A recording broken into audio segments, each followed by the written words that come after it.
ఓం శుక్లాంబరధరం విష్ణుం శశివర్ణం చతుర్భుజం ప్రసన్నవదనం ధ్యాయేత్ సర్వవిఘ్నోపశాంతయేత్. గురుబ్రహ్మా గురువిష్ణు గురుదేవో మహేశ్వర గురు సాక్షాత్ పరం బ్రహ్మ తస్మై శ్రీ గురవే నమః. ఆపదామపహర్తారాం దాతారాం సర్వసంపదాం లోకాభిరామం శ్రీరామం భూయో భూయో నమామ్యహం. శ్రీరామ రామ రామేతి రమే రామే మనోరమే సహస్రనామ తత్తుల్యం రామనామ వరాననే. నారాయణం నమస్కృత్య నరం చైవ నరోత్తమం దేవీం సరస్వతీం వ్యాసం తతో జయముదీరయత్. హరి విభోం. పరమేశ్వర స్వరూపములైన సభకు నమస్కారం. మహాభారతం సంస్కృతంలో వేదవ్యాస భగవానుడు 1,07,280 శ్లోకాలతో రచన చేసి భారత జాతికి ఎంతో మేలు చేశారు. అటువంటి పంచమ వేదం మహాభారతాన్ని పంచమ వేదం అన్నారు. అంటే వేదం అంటేనే ఆశ్చర్యం. విద్ అనే ధాతువు నుంచి వేదము అని వచ్చింది. విద్ అంటే తెలుసుకొనుట. ఏదైతే తెలుసుకోకపోతే 84 లక్షల జీవరాశులలో మానవ జన్మ ప్రయోజనము వృధా అయిపోతుంది. ఏదైతే తెలుసుకుంటే 84 లక్షల జీవరాశుల్లో మానవ జన్మ ప్రయోజనం పొంది శాశ్వత శివ సాన్నిధ్యమైన మోక్షం పొందే అవకాశం మనకు మహాభారతం కృప చేస్తుంది. అటువంటి మహాభారతాన్ని పంచమ వేదం అన్నారు. అంటే ఋగ్వేదము, యజుర్వేదము, సామవేదము, అథర్వణ వేదంలో ఏదైతే వేదవ్యాసుడు చెప్పారో దానినే ప్రవచన రూపంలో తీసుకొచ్చారు పంచమ వేదంలో. ద్వాపర యుగంలో వేదవ్యాసుడు దివ్య దృష్టితో చూశారు. కలియుగంలో మానవులంతా అర్ధ కామాల మీద ఉంటారు. అర్ధము అంటే డబ్బు, కామం అంటే కోరికలతోనే పాడైపోతారు. అల్పాయుష్కులు అంటే 100 సంవత్సరాలు. మిగతా యుగాలతో పోలిస్తే కలియుగంలో మన ఆయుష్ చాలా తక్కువ. మొట్టమొదటి యుగం కృతయుగంలో సగటు భారతీయుడి ఆయుష్ మినిమం 1,00,000 సంవత్సరాలు, ఏ రోగం లేకుండా, ఎటువంటి ఆరోగ్య సమస్యలు రాకుండా 1,00,000 సంవత్సరాలు బ్రతికేవారు. అథవా ఏదైనా చిన్న చిన్న ఆరోగ్య సమస్యలు వచ్చినా కానీ వారు తీసుకునే ఆహారంలో ఔషధ గుణాలు ఉండటం చేత వారి ఆరోగ్యం బాగుపడేది. ఎటువంటి మందు, బయట మందు తీసుకోవాల్సిన అవసరం అనేది ఉండదు.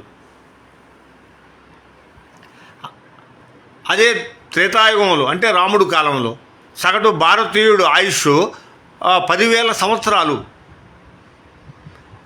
రామచంద్రమూర్తి 11,000 సంవత్సరాలు పరిపాలించారు. ఎవరైతే భక్తి శ్రద్ధలతో ధర్మంగా ఎవరైతే నడుచుకుంటారో వారు ఆయు ప్రమాణం పెరుగుతూ ఉంటుంది. ద్వాపరయుగం ప్రారంభంలో కూడా 100 సంవత్సరాలు బ్రతికేవారు. కానీ చివరికి ద్వాపరయుగం అంతం స్థలికి 100 సంవత్సరాలు, 120, 130 సంవత్సరాలకు కుదింపబడింది. కారణం ఏంటంటే ధర్మం ఎప్పుడైతే ధర్మానికి హాని కలుగుతుందో మానవుడు ఆయు ప్రమాణం క్షీణించిపోతుంది. కృతయుగంలో దాన్నే సత్యయుగం అని కూడా అంటారు. అంటే ఆ యుగంలో ఎవరు కూడా అసత్యం పలికే వాళ్ళు ఉండరు, అందరూ సత్యవంతులే. ఆ యుగంలో ధర్మం 4 పాదాల మీద ఉంటుంది. అంటే ధర్మాన్ని ఆచరించు, ఆ ధర్మమే మిమ్మల్ని రక్షిస్తుందని చెప్పని ఆ తిరుమల వెంకటేశ్వర స్వామి దేవస్థానంలో కానీ, సింహాచలంలో కానీ, అన్నవరం రత్నాచలం అక్కడంతా పెద్ద పెద్ద బోర్డులు పెట్టి ఉంటాయి. ధర్మాన్ని ఆచరించండి, ఆ ధర్మం మిమ్మల్ని రక్షిస్తుంది. అవును, ఖచ్చితంగా రక్షిస్తుంది. అసలు ధర్మము అంటే ఏంటో తెలిస్తే కదా మనం ఆచరించడానికి. అంటే ధర్మానికి 4 పాదాలు ఉంటాయి. 1 సత్యము, 2 దయ, 3 శౌచము, 4 తపస్సు. ఈ 4 ఎవరైతే త్రికరణ శుద్ధిగా ఆచరిస్తారో వారు ధర్మాన్ని ఆచరించిన వారు అన్నమాట. వారికి ఎటువంటి కష్టాలు లేకుండా, సమస్యలు రాకుండా శ్రీ మహావిష్ణువు స్థితికారుడు, లయకారుడైన పరమేశ్వరుడు, శివకేశవులు రక్షణలో మీరు ఉంటారు. ఎవరైతే ధర్మాన్ని ఆచరిస్తారో వారు శివకేశవుల రక్షణ వాళ్ళకు ఉంటుంది. అటువంటి అద్భుతమైన వేదార్థాన్ని పంచమ వేదమైన మహాభారతంలో వేదవ్యాసుడు ఇచ్చారు, ప్రవచన రూపంలో ఇచ్చారు. ప్రవచనము అంటే ప్రకృష్ట వచనము. ఒక్కసారి 1కి 10 సార్లు బాగా ఊంచి చెప్తారు ప్రవచనకర్తలు. ఇక అర్థం కాలేదు అనేదానికి అవకాశమే లేదు. ఒక్కసారి విన్నారనుకో అది అర్థమైపోద్ది. అటువంటి పంచమ వేదమైన మహాభారతాన్ని సంస్కృతంలో వేదవ్యాసుడు చెప్తూ ఉంటే సాక్షాత్తు వినాయకుడు ఆయన ముందు అర్థం చేసుకొని ఆయన రచన చేశారు. అసలు మహాభారతానికి అంత గొప్ప పేరు ప్రఖ్యాతులు రావడానికి కారణం ఏంటంటే అది రచన చేసిన లేఖకుడు శ్రీ గణేశుడు. అందువల్ల దానికి అంత గొప్ప పేరు ప్రఖ్యాతులు వచ్చాయి. అందుకే దాని ఇతిహాసము అంటారు. ఇతిహాసం అంటే అది జరిగిన కథ, యథార్థ గాథ. ఏదో కల్పిత కట్టుకథ కాదు, ఏదో కవులు తమకు బుద్ధికి తోచిన విధంగా రాయలేదు. వ్యాసుడు మహాభారతం అంతర్భాగం. విచిత్ర వీరుడు చనిపోయే నాటికి ఆ కురువంశంకి సంతానం లేరు. వ్యాసుడు దయ వలన వారికి అంబికకు ధృతరాష్ట్రుడు, అంబాలికకు పాండురాజు వారింటి దాసి శూద్రవనితకు విదురుడు జన్మించారు. ఆ విధంగా వేదవ్యాసుడు కృపచేత ఆ కురువంశం నిలబడింది.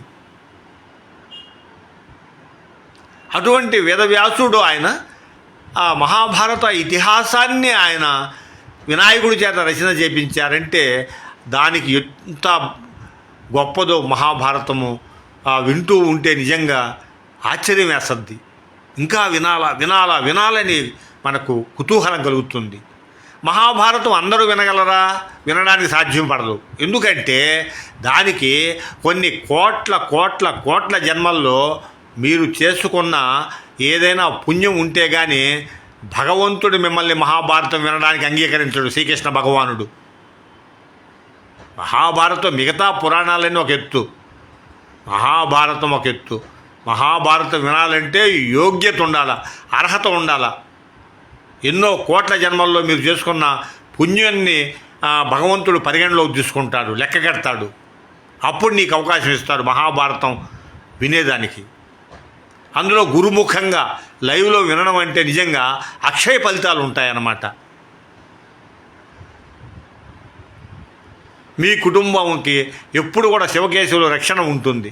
ఎవరైతే మహాభారతం వింటున్నారో వారికి లక్ష్మీనారాయణులు, పార్వతీ పరమేశ్వరులు, సరస్వతి బ్రహ్మదేవులు, శచి పురందర పర్జన్య సమేత అష్ట దిక్పాలకులు, సప్త ఋషులు, షట్చక్రవర్తులు, ప్రకృతి మాత, గరుడులు, నాగులు, అష్టాదశ శక్తిపీఠాలు, 12 జ్యోతిర్లింగాలు, పంచారామ క్షేత్రాలు, పంచభూతలింగాలు, దేవతలు, పితృదేవతలు, తదాస్తు దేవతలు, అశ్విని దేవతలు సహా సూర్యచంద్రుడు, అగ్ని, వాయువులు, విఘ్నేశ్వర సుబ్రహ్మణ్య స్వామి సమేత శ్రీ రామాంజనేయులు రక్ష మీకుంటుంది. అంత గొప్పది మహాభారతం. మహాభారతం వింటే భారతం వినాలా, తింటే గారెలు తినాలనే నానుడి ఎప్పటి నుంచో ఉందన్నమాట. అటువంటి అద్భుతమైన మహాభారతాన్ని తెలుగులో కవిత్రయము నన్నయ్య గారు, తెక్కన గారు, ఎర్రాప్రగడ గారు 18 పర్వాల్లో రచన చేశారు అద్భుతంగా. అటువంటి మహాభారతం తెలుగులో రావడానికి కారకులు రాజరాజ నరేంద్రుడు 11వ శతాబ్దంలో రాజమహేంద్రవరాన్ని రాజధానిగా చేసుకుని పరిపాలించే కాలంలో ఆయన ఆస్థానంలో కవి పండితుడు ఆయన నన్నయ్య గారిని చూసి నమస్కారం చేసి, మహానుభావ నన్నయ్య, నీలాంటి మహాత్ములు ఉన్నప్పుడే మేము సద్వినియోగం చేసుకోవాలి. మహాభారతం సంస్కృతంలో ఉంది, దాన్ని తెలుగులో అనువదిస్తే తెలుగు వారందరూ కూడా ఫలితం పొందగలరని ఆయన త్రికరణ శుద్ధిగా ప్రార్థించారు. అప్పుడు నన్నయ్య గారు అడిగారు రాజరాజ నరేంద్రుడితో, ఏమయ్యా మహాభారతం వింటే తెలుగువారికి ఏంటి ప్రయోజనం? అప్పుడు రాజరాజ నరేంద్రుడు వివరణ చేస్తున్నారు. అమల సువర్ణ శృంగ కురమై కపిలంబగు గోశతంభు ఉత్తమ బహువేద విప్రులకు దానము చేసిన తత్పలంభు తథ్యమ సమకూరు భారత కథాశ్రవణాభిరతిన్ మదీయ చిత్తము అనిశంభు భారత కథాశ్రవణ ప్రవణంబు కావునన్. ఎవరైతే మహాభారతం వింటున్నారో వారికి 1,00,000 కపిల గోవులు, ఎవరైతే మహాభారతం వింటున్నారో వారికి 100 కపిల గోవులు స్వచ్ఛమైన బంగారంతో అలంకారాలు చేసి వేదాంగాలు చదివిన బ్రాహ్మణులకు దానం చేసిన ఫలితం మన ఖాతాలో పడుతుంది. అందుకే మహాభారతము సంస్కృతంలో ఉంది, తెలుగులో అనువదిస్తే తెలుగు వారందరూ కూడా ఫలితం పొందగలరని ఆయన ప్రార్థించారు. అటువంటి అద్భుతమైన ఆలోచన రావడం అనేది నిజంగా ఈశ్వరానుగ్రహం. ఆ రోజు రాజరాజ నరేంద్రుడు ఈశ్వరానుగ్రహంతో మహాభారతం తెలుగులో రావాలా అనే ఆలోచన చేయకపోతే ఈరోజు మనం చదువుకోవడానికి తెలుగులో మహాభారతం ఇలా ఉండేది కాదు. అందువల్ల నన్నయ్య గారు రాజరాజ నరేంద్రుడు గురించి, ఆయన గుణగణాల గురించి వివరణ చేస్తున్నారు. రాజకులైక భూషణుడు, రాజమనోహరుడు, అన్యరాజ తేజోజయశాలి శౌర్యుడు, విశుద్ధ యశశరదిందు, చంపారాజిత సర్వలోకుడు, అపరాజిత భూరి కృపానదారి, అజల శాంతశాస్త్రవ పరాగుడు, రాజమహేంద్రుడున్నతిన్, విమలాదిత్య తనూజుడు, విమల విచారుడు, కుమార విద్యాధరుడు, ఉత్తమ చాళుక్యుడు, వివిధాగమ విహితశ్రముడు, తుహినకరుడు, ఉరుకాంతిన్. రాజరాజ నరేంద్రుడు విమలాదిత్యుడు, కుందలాంబ దంపతులకు జన్మించారు. ఆయనకు అన్ని ఆగమ శాస్త్రాలు తెలుసు. ఆయన కత్తిపట్టి యుద్ధంలో దిగితే అపజయం వెరుగని మహావీరుడు. రాజరాజ నరేంద్రుని చూస్తేనంట నన్నయ్య గారు చెప్తున్నారు, పౌర్ణమి నాటి చంద్రుని చూస్తే మనకు ఎంత ఆనందంగా ఉంటుందో అంత ఆనందంగా ఉంటుందంట. అటువంటి రాజరాజ నరేంద్రుడు కోరిక మేరకు ఆదికవి నన్నయ్య గారు మహాభారతాన్ని ప్రారంభిస్తారు.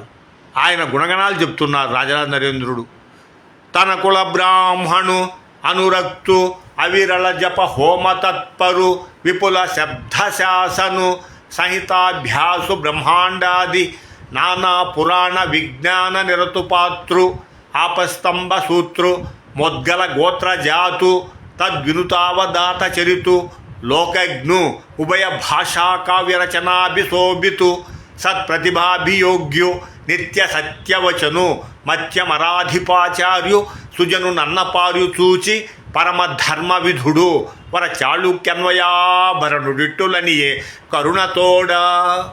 ఆదికవి నన్నయ్య గారు ముద్గల గోత్రంలో జన్మించారు. ఆపస్తంభ సూత్రుడు. ఆయన సంస్కృత ఆంధ్ర భాషలలో మహాపండితుడు. ఆయన నిజం పలకడం కాదు, సత్యం పలికే వ్రతం ఉంది. ఆయన వేదాలు, వేదాంగాలు, ఉపనిషత్తులు, బ్రహ్మసూత్రాలు, అష్టాదశ పురాణాలు, ఇతిహాసం, మహాభారతం ఔపాసన పట్టారు. అటువంటి రాజరాజ నరేంద్రుడు కోరిక మేరకు ఆదికవి నన్నయ్య గారు మహాభారతాన్ని తెలుగులో అనువదించే ముందు ఆ రాజరాజ నరేంద్రుడు రోజూ చేసే 5 పనుల గురించి ఆయన వివరణ చేస్తున్నారు. ఇవి ఏనున్ సతతం భూనాయడగరంభిష్టంభులయ్యుండు, బాయవు భూదేవ కులాభి తర్పణ మహీయ ప్రీతియున్, భారత శ్రవణాసక్తియు, పార్వతీపతి పాదాబ్జ ధ్యాన పూజా మహోత్సవమున్, సంతత దానశీలతయు, శశ్వసాధు సాంగత్యమున్. మహాభారతం తెలుగులో రావాలని ఆలోచన చేసిన రాజు రాజరాజ నరేంద్రుడు రోజు చేసే 5 పనులు చెప్తున్నారు నన్నయ్య గారు. భూలోకంలో దేవతల వంటి బ్రాహ్మణులను సేవించుట, మహాభారతం రోజు వినుట, శివపూజ 2 పూట్ల చేయుట, దాన ధర్మాలు చేయుట, ప్రవచనాలు వినడం రోజు ఆయన దినచర్య. అటువంటి రాజరాజ నరేంద్రుడితో నన్నయ్య గారు అంటున్నారు, రాజరాజ నరేంద్ర, పంచమ వేదమైన మహాభారతాన్ని తెలుగులో అనువదించడం అని చెప్పి అంటున్నారు. ఇది సామాన్యమైన విషయం కాదు, మానవ మాతృలు సాధ్యమయ్యేది కాదు. దానికి దేవతల అనుగ్రహం ఉండాల. అయినా అమలిన తారకా సముదయముల నెన్నను, సర్వ వేద శాస్త్రముల అశేష సారము ముదంబున బొందను, బుద్ధి బహు విక్రమమున దుర్గమార్ద జల గౌరవ భారత భారతీ సముద్రము దర్యంగా ఈదను, విధాతృనికై నన్ను నేరబోలునే. రాజరాజ నరేంద్ర, ఆకాశంలో నక్షత్రాలు అవి పరమేశ్వరుడు సూచించారు. అవన్నీ మన జీవితకాలంలో లెక్కించగలమా? వేదాలు, వేదాంగాలు, బ్రహ్మసూత్రాలు, అష్టాదశ పురాణాలు, ఇతిహాసాలు, ఇవన్నీ మన జీవితకాలం తెలుసుకునే అవకాశం ఉందా? అలాగే ఎంత ఈతగాడైనా కానీ ఈ దరి నుంచి ఆ దరి వరకు ఎదడం సాధ్యమా అయ్యా? అద్భుతమైందయ్యా మహాభారతము. అది తెలుగులో అనువదించాలంటే దేవతల అనుగ్రహం ఉండాలా. నేను దేవతల్ని ప్రార్థిస్తా, అప్పుడు నీ కోరిక తప్పక నెరవేరద్ది అని చెప్పని రాజరాజ నరేంద్రుడు అంటున్నారు నన్నయ్య గారు. మహాభారతాన్ని తెలుగులో అనువదించే ముందు ఆదికవి నన్నయ్య గారు దేవతలను ఆరాధించారు. హరిహరాజ గజాననార్క షడాశ మాతృ సరస్వతి గిరిసుతాదిక దేవతా తతికి నమస్కృతి చేసి దుర్భరతపో విభవాదికున్ గురు పద్య విద్యకు ఆద్యు అంబురుహ గర్భు నిభుం ప్రచేత సుపుత్రు భక్తి తలంచుచున్. ఆదికవి నన్నయ్య గారు మహాభారతాన్ని తెలుగులో అనువదించే ముందు దేవతలను ప్రార్థించారు. హరి మహావిష్ణువు, హర పరమేశ్వరుడు, అజ బ్రహ్మదేవుడు, గజానన వినాయకుడు, ఆర్కుడు సూర్యభగవానుడు, షడాశ ఆరుముఖాల సుబ్రహ్మణ్య స్వామి, మాతృ లక్ష్మీదేవి, సరస్వతీదేవి, గిరిసుతాదిక పార్వతీదేవి, ముక్కోటి దేవతలను ప్రార్థించారు. రామాయణాన్ని రచించిన వాల్మీకి మహర్షిని కూడా ప్రార్థించారు. తెలుగులో సంస్కృతంలో మహాభారతాన్ని రచించిన వేదవ్యాసుడిని ప్రార్థిస్తూ భారత భారతీ సుభగవశ్య చెయ్యంబులు చేసి ఘోర సంసార వికార సంత మసజాల విజృంభము బాచి సూరు చేతోరు చిరాబ్జ బోధనరతుండగు దివ్యు పరాశరాత్మజ అంబోరుహమిత్రు గొల్చి ముని పూజిత భూరి యశో విరాజుతున్. అజ్ఞానాంధకారంలో ఉండే కలియుగ మానవులందరినీ జ్ఞానాన్ని కటాక్షించి శాశ్వత శివ సాన్నిధ్యమైన మోక్షం ప్రసాదించే ఇతిహాసం మహాభారతాన్ని మనకిచ్చిన ఆ పరాశర మహర్షి సత్యవతీదేవి కుమారుడైన వేదవ్యాసుడికి శిరస్సు వంచి నమస్కారం చేసుకుంటూ మహాభారతం ఎంత గొప్పదో పెద్దలు ఏమన్నారో చెప్తున్నారు ఆదికవి నన్నయ్య గారు. ధర్మతత్వజ్ఞులు ధర్మశాస్త్రంబని ఆధ్యాత్మ విధుల వేదాంతమనియు నీతి విచక్షణుల్ నీతి శాస్త్రంబని కవి వృషభులు మహాకావ్యమనియు లాక్షణికులు సర్వలక్ష్య సంగ్రహంబని ఇతిహాసకులు ఇతిహాసమనియు పౌరాణికుల్ బహుపురాణ సముచ్చయంబని మదిగుని ఆడుచుండ వివిధ వేద తత్వ వేధి వేదవ్యాసుడు ఆదిముని పరాశరాత్మజుండు విష్ణు సన్నిభుండు విశ్వజనీనమైన పరగజుండ చేసే భారతంభూ. మహాభారతము మించిన ధర్మశాస్త్రం లేదని ధర్మ కోవిదులు కొనియాడారు. మహాభారతమే ఒక నీతి శాస్త్రమని నీతి కోవిదులు కొనియాడారు. మహాభారతం ఇతిహాసమని ఇతిహాసకులు ఇతిహాసము అంటే ఇతిహాసము, ఇది ఇలాగే జరిగింది, కట్టుకథ కాదు. అష్టాదశ పురాణం లేకంటే మహాభారతం గొప్ప పురాణమని పౌరాణికులు కొనియాడారు. అటువంటి అద్భుతమైన మహాభారతాన్ని సాక్షాత్తు వేదవ్యాసుడు విష్ణు అంశ పరాశర మహర్షి సత్యవతీదేవి కుమారుడు కలియుగ భారతీయులను దృష్టిలో పెట్టుకొని ఆయన మనకు మహాభారతం అనే ఇతిహాసాన్ని మనకి ఇచ్చాడు. ఆయనకి శిరస్సు వంచి నమస్కారం చేసుకుంటూ ఆదికవి నన్నయ్య గారు మహాభారతాన్ని ఎలా ప్రారంభిస్తారో రేపటి రోజు మనం అద్భుతంగా ప్రారంభిద్దాం. అందరూ లైక్ చేయండి, కామెంట్ చేయండి, సబ్స్క్రైబ్ చేయండి, సపోర్ట్ చేయండి. మీ అందరికీ శివానుగ్రహం కలుగుతుంది. మీ కుటుంబానికి ఎటువంటి కష్టాలు నష్టాలు సమస్యలు రాకుండా ఇంటిల్లపాటి అందరి నిండు నూరేళ్లు దీర్ఘ ఆయుష్ ఆరోగ్య ఐశ్వర్యాలతో వర్ధిల్లాలని ఆ పరమేశ్వరుని శ్రీ మహావిష్ణువుని ప్రార్థిస్తూ నేను సెలవు తీసుకుంటున్నాను. సర్వం శ్రీ ఉమామహేశ్వర పరబ్రహ్మార్పణమస్తు. స్వస్తి.